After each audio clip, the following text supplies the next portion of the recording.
It was Richard Trevithick who invented the train. But do you know who came up with the solution to the air pollution caused by it? While buildings and houses have existed since some of the oldest civilizations, क्या आपको पता है कि इनमें एक major safety feature जो लोगों की जान बचाने में काम आता है, उसका इन्वेंशन किसने किया?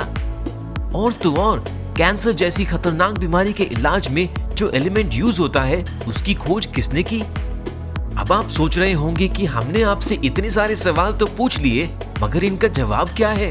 सो लेट अस टेल यू कि इन सब इन्वेंशंस में एक चीज कॉमन है और वो है विमेन। जी हाँ, ये सारे इन्वेंशंस किए हैं कुछ अमेजिंग सुपर टैलेंटेड विमेन ने। सो फ्रेंड्स, आज इस एपिसोड में हम जानेंगे ऐसे ही कुछ अमेजिंग इन्वेंशंस के बारे में जिनके आविष्कार विमेन ने किए हैं।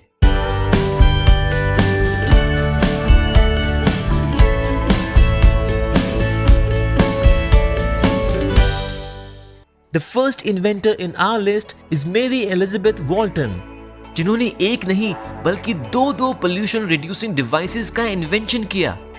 The first one was locomotive chimney, जिसका इस्तेमाल ट्रेन्स में होता था to reduce the air pollution due to the combustion of coal। इस डिवाइस के जरिए ट्रेन से निकलते स्मोक को पानी से फिल्टर किया जाता था, जिससे एयरबॉर्न केमिकल्स जैसे पोल्यूटेंट्स इसी डिवाइस में ट्रैप हो जाते थे। And as a result, the smoke released was comparatively less harmful to nature. After this successful effort to check air pollution, Mary came up with an idea that solved a major noise pollution issue caused by the movement of trains in the US. Mary ने इसे समझने के लिए अपने घर की basement में ही experiments करना शुरू कर दिया, जिससे उन्हें ये पता चला कि the wooden boxes used to line up the train tracks actually amplify the noise created by running trains. And after finding this, Mary came up with a perfect solution. उन्होंने वुडन बॉक्सेस के अंदर cotton और sand use किया, जो कि effective sound एब्जॉर्बेंट्स होते हैं। मेरी के इस आइडिया ने यूएस में ट्रेन्स की वजह से बढ़ती नॉइज पोल्यूशन की प्रॉब्लम को पूरी तरह सॉल्व कर दिया। अब जानते हैं एक लाइफ सेविंग इन्वेंशन के बारे में, विच इज फायर एस्केप। इसका आविष्कार एना कॉनली ने 1887 में किया। Anna Connelly designed a metal staircase that could be attached to buildings, which could further be used as an emergency escape during a fire breakout. पर ये फायर एस्केप सिर्फ fire breakout के वक्त घर में रहने वाले लोगों को एक सेफ एग्जिट ही प्रोवाइड नहीं करता, बल्कि इसके सहारे फायर फाइटर्स को भी आग बुझाने में काफी मदद होती है, जो बाहर से फायर एस्केप के जरिए अंदर आ सकते हैं। While this might appear like a simple idea, it actually reduced the number of deaths in the US due to fire breakouts. अगर आप किसी कारपेंटर की शॉप में देखोगे तो आपको नजर आएंगी कुछ सर्कुलर सॉज जिससे प्लाईवुड कट किया जाता है। पर क्या आपको पता है कि इसका इन्वेंशन किसने किया? इट वाज सारा टैबिथा बैबेट, जिन्होंने 1813 में एक मैकेनिकल सर्कुलर सॉ इन्वेंट किया। टैबिथा एक अमेरिकन वीवर थी। एक दिन उन्होंने कुछ वर्कर्स को पिट सॉ से वुड काटते हुए देखा। उन्होंने देखा कि पिट सॉ एक ऐसा औजार है जिसे दो लोगों के सहारे ही यूज किया जा सकता था। That's when she realized कि इस प्रोसेस को थोड़ा इजी बनाना चाहिए। टैबिथा, जो कि वीविंग मशीन से काफी यूज्ड टू थी, उन्हें सर्कुलर मोशंस का प्रैक्टिकल नॉलेज तो था ही। तब उन्होंने अपने एक्सपीरियंस पर बेस्ड एक सर्कुलर सॉ बनाया, जिसे एक ही आदमी इजीली ऑपरेट कर सकता था। And this invention turned out to be much more efficient than the older pit saw. अब जानते हैं एक और दिलचस्प इन्वेंशन के बारे में। अगर आपको मछलियों से लगाव हो तो आपको एक्वेरियम के बारे में तो पता ही होगा, क्योंकि वी आर श्योर आप में से बहुत लोगों के घर पे कुछ अमेजिंग एंड ब्यूटीफुल एक्वेरियम्स होंगे।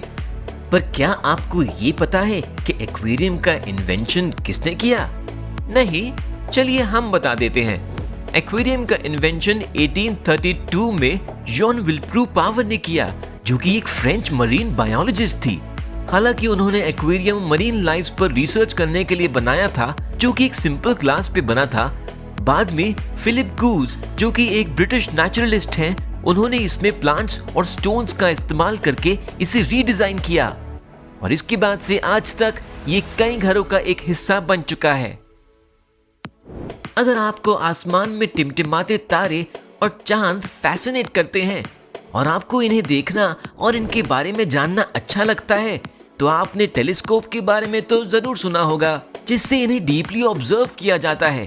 पर क्या आपको पता है एक ऐसा ही टेलीस्कोप अंडर वाटर या डीप वाटर के लिए भी होता है?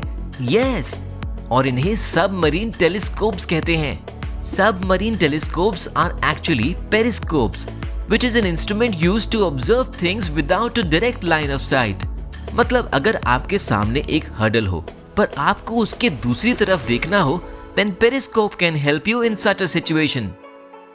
सबमरीन्स में यही टेक्निक यूज की गई with the help of the submarine telescope, और इसे इन्वेंट किया अमेरिकन इन्वेंटर सारा मैथर ने 1845 में। Later on, this submarine telescope turned out to play a very important role during the 1861 American Civil War. Last but not the least, do you know who is the only individual in the world to win the Nobel Prize twice, and that too for two different scientific fields? The answer is Marie Curie. Marie Curie एक Russian inventor थी जिन्होंने अपने husband पियर Curie, जो कि एक physicist थे, उनके साथ मिलकर world's first theory of radioactivity के बारे में दुनिया को बताया, और इसकी वजह से मरी और पियर दोनों को 1903 में नोबेल प्राइज इन फिजिक्स भी मिला। 1898 में मरी ने पहली बार रेडियम और पोलोनियम जैसे रेडियो एक्टिव मेटल्स की खोज की। Radium is the element that you will see glowing in your watches and clocks in the dark. But later, it also became an essential agent in the treatment of cancer. इस revolutionary खोज की वजह से 1911 में मरी को दोबारा Nobel prize in chemistry भी मिला।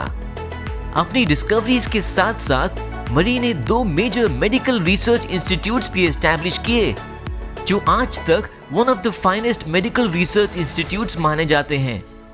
Even after achieving so much, Marie continued her work for the betterment of people, and during the First World War, she invented a mobile X-ray van which helped the field hospitals.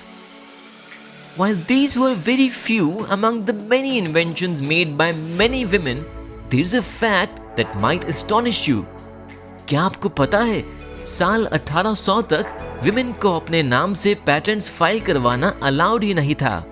जी हाँ, और इसी वजह से उन्हें अपने inventions के patterns अपने husband या किसी मेल फैमिली मेंबर के नाम से बनवाने पड़ते थे। पर आज 2020 के स्टैटिस्टिक्स कहते हैं that amongst all the PhD holders in the US, 52.9% are women. Yes. So friends, आज के एपिसोड में बस इतना ही। मिलते हैं अगली बार, जहां हम जानेंगे कई और इन्वेंटर्स एंड इन्वेंशंस के बारे में। Till then, keep watching Mind Wars and don't forget to play Mind Wars quiz only on Z5.